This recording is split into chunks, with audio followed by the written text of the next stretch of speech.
Hi guys! Basta po? Yan, sa araw na to, magluluto tayo ng sinampalukang manok. Bali, bumili tayo ng 1 kilong manok. Pinatatad natin ng medyo maliliit cubes. Yan. So, yun ang painantay nyo guys. Tara! Tirahin na natin to. Baka tirahin pa ni ba? Let's go! Okay guys, so meron tayong labanos, sitaw, tsaka siling green. Ito guys, to tinagtad na natin to guys. Ito yung usbong ng sampalok.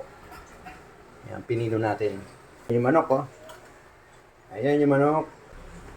Ayan, kamatis, sibuyas, luya. Pininitan natin kawali guys. Alright, tirahin natin to. Baka tirahin pa ni ba? Let's go, let's go!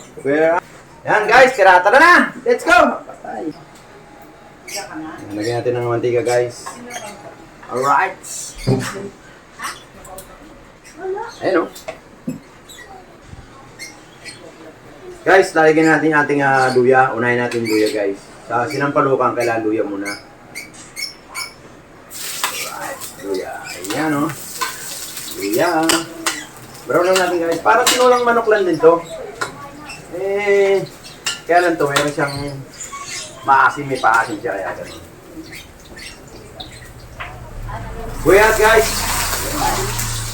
Ayan yung kamatis. Ayan o. Lagyan natin itong manok. Ayan guys, yung manok lalagyan natin.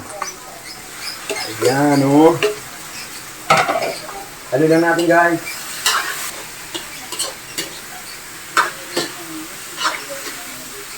Mikos-mikos! Lagyan natin ng patis guys. Takpan natin guys ha. Takpan natin ng mga 2 minuto lang guys. Takpan natin. Alright! Ayan, habang nagpapakulit tayo ng ating sinampalukang manok. Shoutout muna tayo. Shoutout sa mga kababayan natin sa Northern Samar, Navisares, sa buong Metro Manila, sa buong Pilipinas. Shoutout po! Ayan, lalo-lalo dyan sa Nueva Vizcaya, kaila Insan Telma, Tubas. Shoutout po. Gandang tanghali po. Gandang gabi. Gandang umaga. Right. So guys, tingnan natin. Woo! Nako. Ayan na guys. Okay na.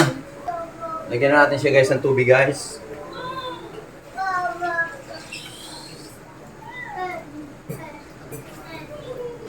Lagyan natin to ating mga gulay. Ayan, sama-sama na sila dyan. Tapos tong mamayang osbong, mamaya ng konti. Ayan mo natin maluto yung gulay para masarap. Alright! Takpan natin guys ha. Yan. So yun guys, tara. Tingnan natin kung okay na. Uy! Ayos na guys. Alright, lagyan na natin tong doon lang. Lagyan na natin tong ating usbong ng sampalok.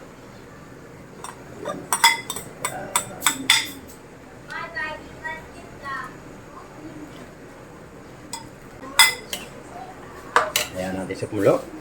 Lagyan na natin tong ating paasim.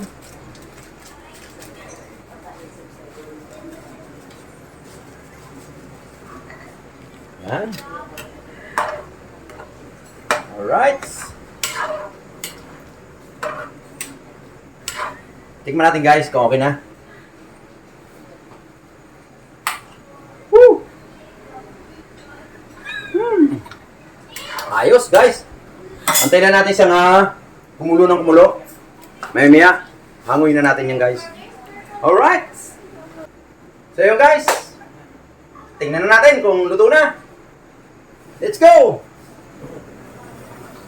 Uy! Tingnan natin yung ating gulay kung malambot na guys. Pag malambot na yung gulay, okay na yan. Yun, pwede na guys. Tapos, tingnan natin kung ayos na sa asim at kulang pa sa alat. Tingnan natin ulit. Uy, sarap! Patay na natin guys! Napakasarap talaga. Grabe, sarap! Yan! Ang sarap guys, grabe. Patay na natin ha. Ayun, pinatay na. Ayan. Ayos na guys, pinatay na natin. Napakasarap. Itong luto na to yung minana ko sa aking biyanan. Nung araw guys, hindi ako makain ito. Pero nung natikman ko sa biyanan ko, naku! Hinahanap-hanap ko, araw-araw gusto kong kainin yung sinampalukang manok. At guys, trivia. Kung hindi nyo natatanong nung araw guys, mga panahon ng mga ating mga ninuno, walang mga ganito guys. Kaya nagkaroon ng sinampalukang sa manok. Ang ginagawa nila, minsan yung usbong, minsan naman yung pinakabunga ng sampalok. Pagka usbong, tinatadtad yan. Pero pagka yung bunga ng sampalok naman, pagkukuluan nila yan sa tubig, tsaka lalamasin, naalisin ngayon yung pinakabuto, pati yung balat. Sasalain nila yan. Yun ang nagiging paasim nila. Kaya noon, pwede ka magluto ng sinampalukang pork, sinampalukang chicken, kung anong gusto mo. Gusto mo, isda, pwede rin sinampalukan. Basta may sampalok, yun na yun guys.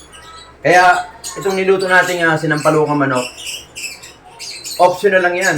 Pwede kayong maglagay dito, pwede kayong maglagay ng talagang sampalok na tunay. Yun ang gamitin nyo guys. Yung boss, yun ang kaalaman na yan, mga natutunan natin sa ating mga ninuno, at lalo-lalo doon sa aking biyanan na mayapa na. So, yun, lagi ang akin. Yun yung lagi ang sinasabi sa akin na kung walang sinigang mix, pwede ka maglagay ng sampalok. Ganun, gayahin nyo na yung sinabi ko kanina, right? Guys, alright. Yun. Kung nagustuhan nyo yung sinampalokan ni Lolo Ubas, huwag nyo kalimutan mag-subscribe groups kay Lolo Ubas. At kung bago lang kayo sa YouTube channel ni Lolo Ubas, huwag niyo kalimutan mag-pindot ng notification bell para lagi kang updated sa mga video ni Lolo Ubas. Alright, hanggang dito lang. Maraming salamat po. Bye-bye!